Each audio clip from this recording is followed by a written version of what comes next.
حافظ قرآن کی لکھی ہوئی کتاب.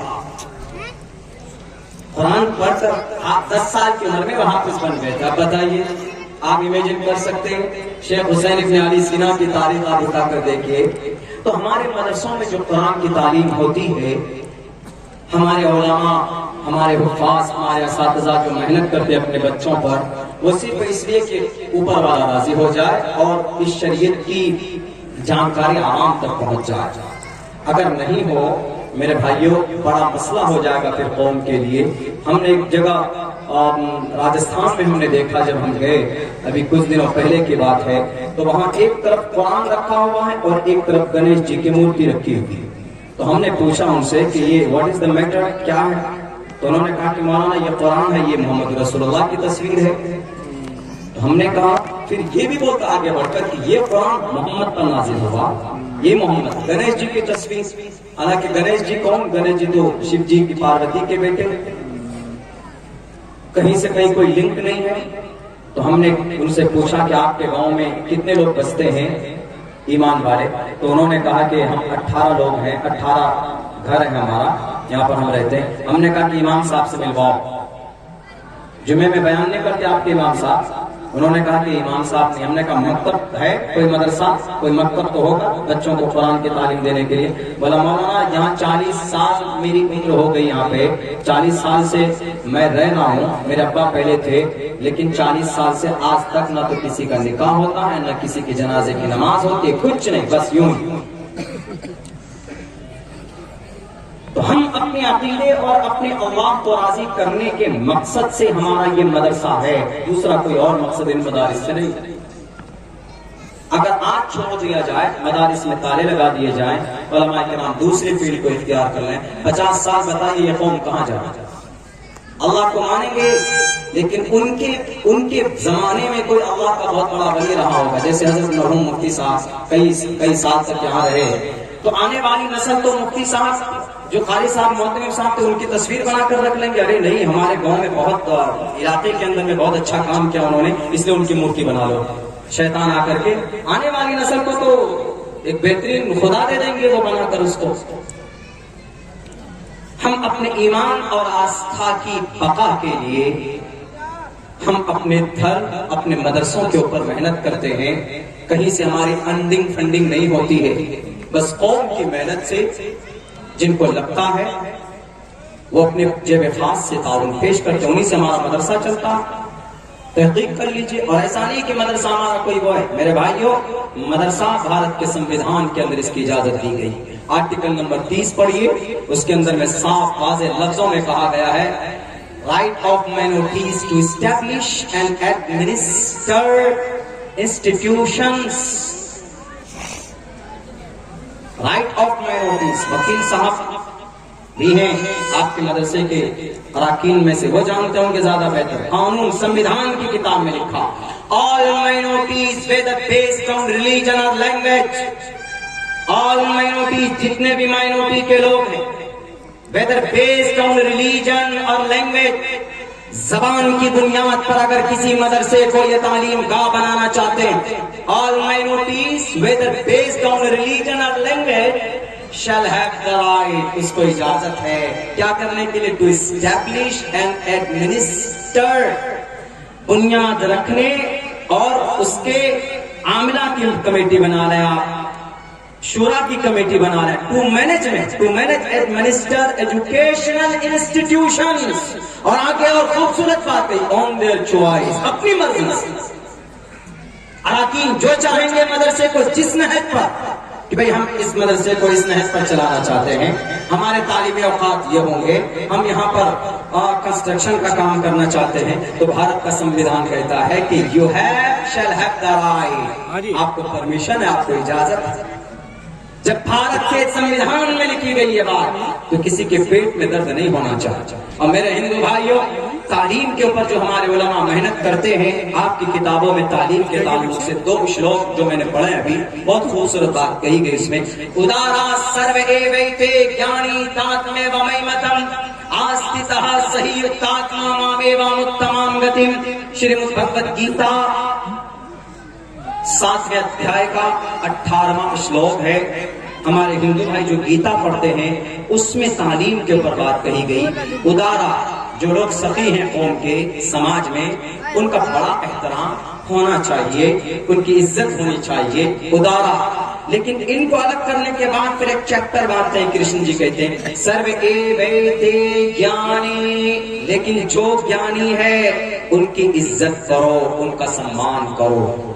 جو جانی ہے یعنی جو تعلیم دیتے ہیں, جس کے اندر جان ہے. تو کرشن جی کیا کہتے ہیں؟ کرشن جی یہ کہتے ہیں کہ اس کو ذلیل مت کرو, اس کو رسوا مت کرو. کیوں؟ یہ مت سمجھنا کہ اس میں جان ہے. اگر جان ہے, میرے بارے میں جان ہے, تو گویا میں اس کے اندر ہوں. اگر تم اس کی توہین کرو گے, اس کی بے عزتی کرو گے, تو گویا تم میری بے عزتی کر رہے ہو. جیسے کسی عالم دین, اگر کوئی عالم دین ہمارا کوئی مسئلہ بتاتا ہے کہ بھئی نماز فرض ہے, لیکن ہم میں سے بھی بہت سے مفتی صاحب ہوتے ہیں وہ کہتے ہیں کہ نہیں نماز کیسے فرض ہے, فلاں وقت میں نماز فرض نہیں ہے. اب مفتی صاحب کا آپ ویرودھ کر رہے ہیں تو گویا مفتی صاحب کا ویرودھ نہیں کر رہے ہیں, آپ اللہ کے فرمان کا, اللہ کا ویرودھ کر رہے ہیں. آدمی سود کھاتا ہے, کہتا ہے کہ نہیں وہ we don't like, we don't give up سود ٹو ٹیک انٹرسٹ, ہم نہیں چھوڑ سکتے, ہم سود کھائیں گے. جی تو آپ سود کی مخالفت نہیں, آپ اللہ کے فرمان کی گویا کہ اللہ کی مخالفت کر رہے ہیں. اس لیے کتنی اچھی بات کہی, ادارا سرو ایویتے جانی تاتمے ومیمتم آستیتاہ, سمان کرو ان کا جن میں جان ہے, جو جان دیتے ہیں. ہمارے مدرسوں میں مائک لے کر گھومتے ہیں, گھستے ہیں, اچھی بات ہے. آپ کو تحقیق کرنی معتمم صاحب سے پوچھ لیجیے, اراکین مدرسہ سے پوچھ لیجیے, کوئی آبجیکشن نہیں ہے, کیونکہ ہمارے مدرسوں میں کچھ بھی غلط نہیں ہوتا. لیکن خدا کے لیے ان مدرسوں کو یہ بتانا, ابھی دیکھا ہم نے مدھوبنی میں وہ مائک لے کر پہنچے, وہ چھوٹے سے بچے سے کہا کہ تم بتاؤ کیا پڑھتے ہو, انہوں نے کہا کہ میں نورانی قاعدہ پڑھتا ہوں. الف با تا سا, اس کو ڈھنگ سے 1 2 3 ترتیب یاد نہیں ہوئی ہوگی. اس سے پوچھتا ہے کہ بتاؤ کہ جلیانوالہ باغ کہاں ہے, اس سے پوچھتا بتاؤ بھارت میں سب سے پہلے پرائم منسٹر کا نام کیا ہے, اس بچے سے پوچھتا ہے کہ بتاؤ سائنس کی اسپیلنگ کرو کیا ہے. وہ نورانی قاعدہ پڑھنے والا بچہ اس سے پوچھے گا کہ سائنس کی اسپیلنگ بتاؤ, تو کہاں سے بتا پائے گا. اس وقت کسی بھی انسان کو اس مائک والے سے کہنا چاہیے کہ بھائی بتاؤ گستاخی کاف سے کہ گرین سے, تم بھی بتاؤ ذرا, تم بھی اپنا ایگزام دو. وہ بتا پائے گا کہ گستاخی کاف سے ہے کہ گرین سے ہے. جیسے تم اس فیلڈ سے واقف نہیں ہو, تو ہمارے بچے جن کو نورانی قاعدہ بغدادی وغیرہ وغیرہ کتابیں پڑھائی جاتی ہیں شروعات کے اندر, آپ اسی حساب سے اس کا ایگزام لیجئے. آپ یہ کہتے ہیں کہ نہیں ان مدرسوں میں صرف ریڈیکلائزیشن بنایا جاتا ہے, قرآن پڑھ کر یہ بچے بنیاد پرست بن جاتے ہیں, یہ کسی اور چیز کو نہیں دیکھتے. غلط سوچ. مدرسے کے ایک چھت کے نیچے بیٹھ کر ایک طرف امام غزالی وگیان کا ماسٹر, فلسفے کا امام بنا, تو دوسری طرف البیرونی بنا. دنیا والوں تم سے پوچھنا چاہتا ہوں, الیگیشن لگانے سے پہلے میڈیا والے آپ سے عزت کے ساتھ, ادب کے ساتھ, بے خوف ہو کر یہ سوال کرنا چاہتا ہوں, ذرا تم بتاؤ کہ قرآن پڑھنے والا سائنس سے واقف نہیں ہوتا؟ اگر قرآن سے پڑھنے والا سائنس سے واقف نہیں ہوتا, اگر قرآن پڑھنے والا ڈاکٹریٹ سے واقف نہیں ہوتا, تو ذرا بتاؤ دوائی جو تیار ہوتی ہے, دوائی جو تیار کی جاتی ہے, اس دوائی کے اندر جو کیمیکل جو ڈالتے ہیں, الکحل, اس کو وجود میں لانے والا کون, اس کو وجود میں لانے والا آپ کو پتا ہونا چاہیے. اس دھرتی کے اوپر سب سے پہلا سول انجینئر کون, قرآن کا پڑھنے والا تھا, ابو حاتم عباس ظفری. اس دھرتی کے اوپر سب سے پہلا جناب میکینیکل انجینئر کون, جس نے اس دھرتی کے اوپر سب سے بڑی علم میکینیکل کے اوپر ایک کتاب لکھی, علم الحیل, وہ قرآن کریم کا پڑھنے والا تھا. اس دھرتی کے اوپر جناب آپ کو معلوم ہونا چاہیے ڈاکٹروں کا امام جس کو کہا گیا ابو بکر محمد بن زکریا رازی کون تھے؟ عبداللہ جھوٹ بولتا ہے, میری زبان کاٹ دو, لیکن یہ بات تمہیں تسلیم کرنی پڑے گی. اٹھاؤ لندن کی تاریخ, 1923 میں ڈاکٹروں کا امام اگر کسی کو مانا گیا تو اس شخص کا نام ابو بکر محمد بن زکریا الرازی. ڈاکٹروں کا امام اس لیے نہیں بنا جناب, چیچک جیسی مہلک بیماری کی کھوج ابو بکر محمد بن زکریا الرازی نے کی. پیٹ میں پتھری ہو جائے اس کی سب سے بہترین علاج کی تحقیق ابو بکر محمد بن زکریا الرازی کی. بچہ مرنے کے دہانے پر پہنچ جائے, سب سے بہترین ٹریٹمنٹ اگر کسی کا ہے تو ڈاکٹر ابو بکر محمد بن زکریا الرازی کا.